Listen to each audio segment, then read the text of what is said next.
আছাৰ সভাপতিয়ে চাহ জনগোষ্ঠী লোকসকলৰ মাজত বিভাজন অনাৰ গুৰুতৰ অভিযোগ চাহু তেলি সমাজৰ দেওবাৰে তিনিচুকীয়াৰ পাখৰিজানত সদৌ অসম তেলি চাহু সমাজে এক সংবাদমেলৰ আয়োজন কৰে সদৌ আদিবাসী ছাত্ৰ সন্থা আছাৰ সভাপতি ৰাজেন হৰই কৰা এক বিতৰ্কিত ৰাজহুৱা মন্তব্যই সমগ্ৰ অসম তুলপাৰ লগাইছে তেওঁ সামাজিক মাধ্যমত কৰা বিৰূপ মন্তব্যৰ বিৰুদ্ধে জাঙুৰ খাই উঠিছে সদৌ অসম তেলি চাহু সমাজ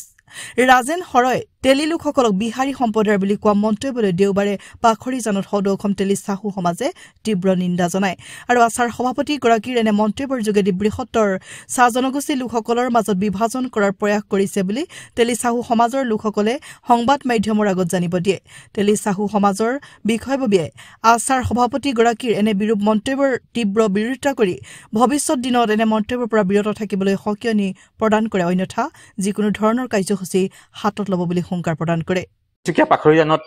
প্ৰেছ মিট আয়োজন কৰিছো সদৌ অসম চাহু তেলি সমাজৰ ফালৰ পৰা যিহেতু আমি দেখিবলৈ পাইছো অসমত আছাৰ সভাপতি ৰিজেন হৰদেৱে কিছু বিৰূপ মন্তব্য তেখেতে প্ৰকাশ কৰিছে এখন ৰাজহুৱা সভাত তাত চাহু তাঁতী কুৰ্মী এইবিলাক আৰু কিছুমান সমাজৰ ওপৰত কৈছে যে চাহ জনগোষ্ঠী নহয় বিহাৰী সম্প্ৰদায় সেয়া এক বিৰূপ মন্তব্য আমি দেখিবলৈ পাইছো যে সকলোৰে মাজত বিভ্ৰান্তি সৃষ্টি কৰাৰ এটা চেষ্টা যেন আমি অনুভৱ হৈছে আমি আশা ৰাখিছো তেখেতে যেন ভৱিষ্যতে এই ধৰণৰ মন্তব্য আগনবঢ়ায় নহলে চাহ জনগোষ্ঠী তেলি চাহু লগতে অন্যান্য সম্প্ৰদায়সকলে ইয়াৰ ওপৰত নিশ্চয় আমি ভৱিষ্যতে অন্যান্য কাৰ্যপন্থা ল'ব লাগিব আমি মাত্ৰ এইবাৰ সকীয়াই দিছো তেখেতক যিহেতু এনে এটা আমাৰ সমাজ প্ৰায় 108টা জাতি চাহ জনগোষ্ঠী আমাৰ জড়িত তাত আমাৰ চাহু তেলি সমাজৰ প্ৰায় অসমত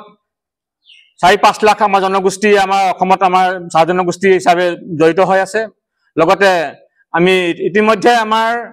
অবিচি লিষ্টত আমি চাহু তেলি সমাজ ইতিমধ্যে আছোৱেই মাত্ৰ আমি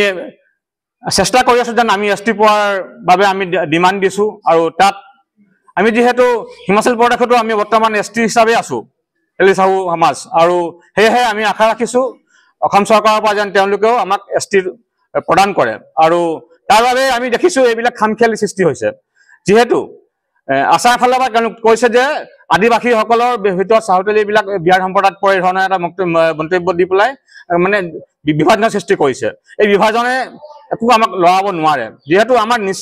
নিজস্ব পৰিচয় আছে আমি 14শ শতিকাটো অসমত শংকৰদেৱৰ লগত তেলি সম্প্ৰদায় মানে তেল দিয়াৰ বহু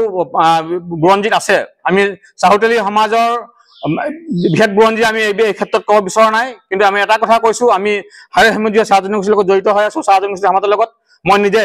চাহ জনগোষ্ঠী জাতীয় মহাসভাৰ চেণ্ট্ৰেল এক্সিকিউটিভ আৰু ডিব্ৰুগড় জিলাৰ আমি জাতীয় মহাসভাৰ মই চিফ এডভাইজাৰ এই ধৰণে সমাজবিলাকত এই ধৰণে যদি তেওঁলোকে বিভাজনৰ সৃষ্টি কৰে বৰ খামখেয়ালি হ'ব গতিকে এটা ডাঙৰ এটা সংগঠন আছা এই সংগঠনটোকো আমি সন্মান কৰো মাত্ৰ এজন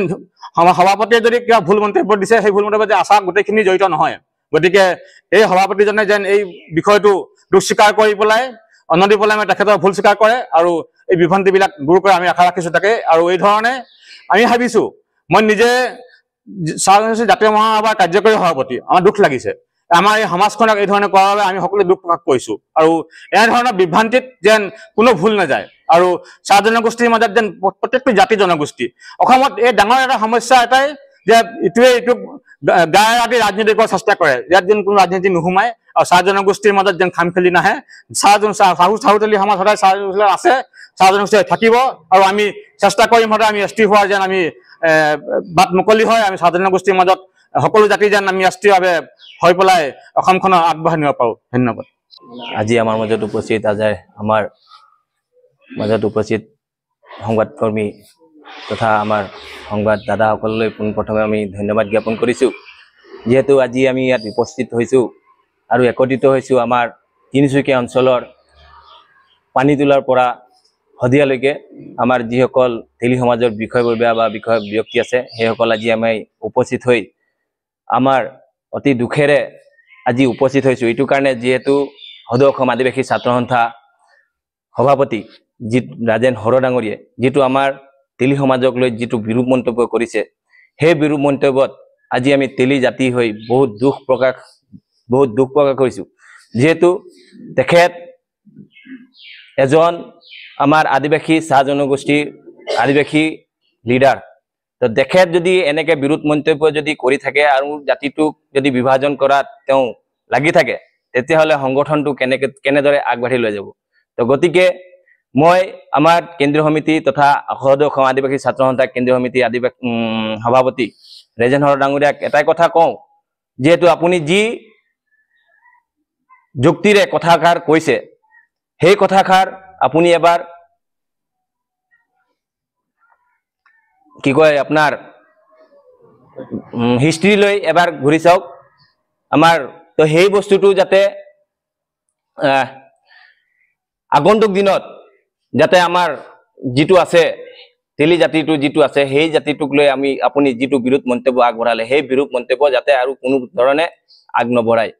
তো গতিকে মই আপোনাক এইটো কথাই কওঁ যে আপুনি যিটো আমাৰ তেলি জাতিটোক লৈ যি বিৰোধ মন্তব্য কৰিছে সেই বিৰোধ মন্তব্যটো আপুনি অতি শীঘ্ৰে উঠাই লওক আৰু সেই কি কাৰণে কৈছে আৰু আপুনি আমাক সেই স্পষ্টীকৰণটো দিয়ক সেই স্পষ্টীকৰণটোৰ কাৰণে আজি আমি সকলোৱে তিনিচুকীয়া অঞ্চলৰ হদিয়াৰ পৰা আমাৰ পানীতোলালৈকে যি আমি তেলিবাসীয়ে উপস্থিত হৈ আপোনাৰ পৰা এটাই উত্তৰ বিচাৰিছো যে আপুনি কিহৰ কাৰণে আপুনি এনেকে ক'ব কাৰণে কৈছে তো সেইটো যাতে আপুনি অতি শীঘ্ৰে স্পষ্টীকৰণটো দিয়াৰ ব্যৱস্থা কৰক নহলে আমি আজি এনেদৰে প্ৰেছ মিট দিয়াৰ ব্যৱস্থা কৰিছো আগন্তুক দিনত মানে আৰু ইয়াতকৈ প্ৰেছ মিট বা এনেকে ধৰণৰ দিয়াৰ ব্যৱস্থা হাতত ল'বলৈ বাধ্য হ'ম